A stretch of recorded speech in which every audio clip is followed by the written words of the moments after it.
Okay, black powder muzzle loaders or older primitive antique weapons. Uh, Not to be confused with black powder cartridge guns. I'm talking about the muzzle loaders, cap and ball, and all that other stuff. So how I got into it is, we all collect mil surplus, and we're all into the military history and everything, and guns. So back during what was called the assault weapons ban in the 90s, and kind of, it wasn't so much a panic, but it was a bad time, okay? And people were paranoid, and people would turn you into cops. They seen you wandering around with an AR-15. That happened to a couple people. So I said, I still want to go shooting. I want to have fun. So let me get into black powder guns. They're not restricted. You can have them sent right to your house. And plus, I wanted to learn. I was about 30 years old or so. I wanted to learn. And the first one that I bought was this French, this reproduction. Got it from Dixie Gun Works.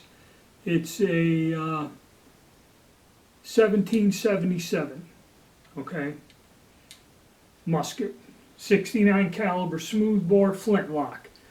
I love shooting this gun. I've had it all those years. It's a barrel of laughs. So once I got into this, I said, now let's move up. I mastered the flintlock. Let's get into Civil War era, the Minié ball or mini ball. And I got this here, which is Euro Arms. Okay, and this is a copy of the two-band Enfield 1853. Now, out of all the guns, I think I paid $300 for this. Okay, these things weren't cheap even back then. But I've had one or two other guns that were made a little bit earlier, and the sights weren't right on them. This thing shoots dead on and is a barrel of laughs. And I've always been meaning to get another one, like a U.S. Springfield or something. So you can get reproduction guns from a certain time, the Civil War. This was kind of the Revolution, or actually this model is for the Napoleonic Wars, I believe. And there are those of us who get actual original black powder guns, like this Garibaldi Rifle, okay, which I have to kind of do some checking out on this one, but I should be able to shoot it. And this is an original gun, Austrian military rifle that was used during the U.S. Civil War. And kind of fooling around, I also got another original, this little cavalry carbine. And both of these originals are like 72 caliber.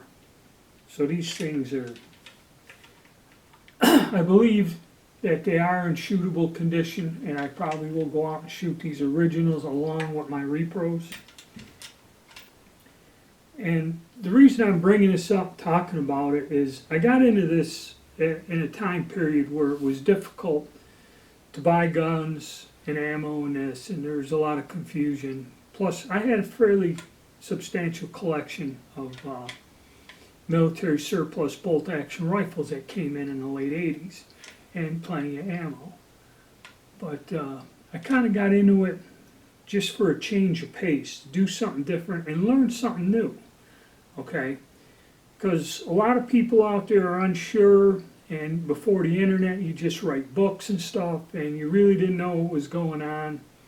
You'd have to go to clubs or something to learn how to use these guns and that. And there were some publications, and I had one, but they're fun to shoot, okay? And it's another interesting part of history. And the reason I'm suggesting this is because I'm going to go, because I can get black powder. Now again, you can't find musket caps or percussion caps to save your life. They're sold out just like primers. Okay, so I kind of opened my mouth too soon when I started this. But if you go with the earlier flintlocks, you know, you can get into it. So that's what we got, and probably we're going to discuss in the next video and go on to another area, which is the one I believe everyone likes because everyone loves this next group of guns. Cap and ball revolvers. Everyone loves cap and ball revolvers. When it comes to black powder firearms, these are probably going to be the most popular and what most people get into. Why? Well, they run anywhere from $200 to $300 brand new.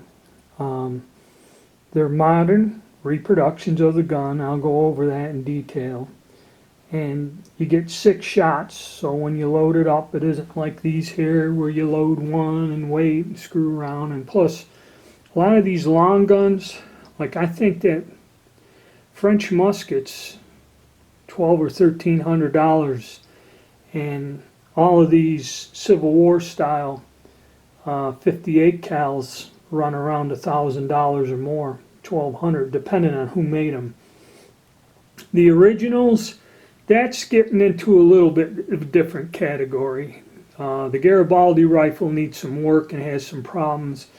The little carbine I paid a pretty penny for, just about what a repro would cost, but it is in shootable condition. Okay, that's just something a little interesting. So probably what most people are going to get into are the cap and ball revolvers, and most of them are made in Italy. I'm not quite sure where this Rogers and Spencer's, I got that 30 years ago. I'm not quite sure if that was made in Italy or not. They're not made any longer. And you can find a whole array of these pistols in different variations, styles, 31 caliber, 36, 44, 45. And they are kind of fun to shoot.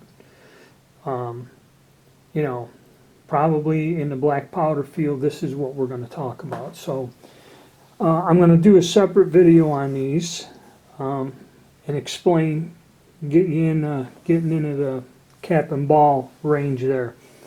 Because you will need, no matter what you're shooting, these are the long guns, you're going to need all kinds of little tools and things and stuff to make your life easier. And we'll go about tuning these up and discuss the difference between more modern versions and the ones that have been around. They've been making these since the 50s, so you can find some of these repros that could be close to 60 years old or more. So that's my intro, and I'm going to do the series.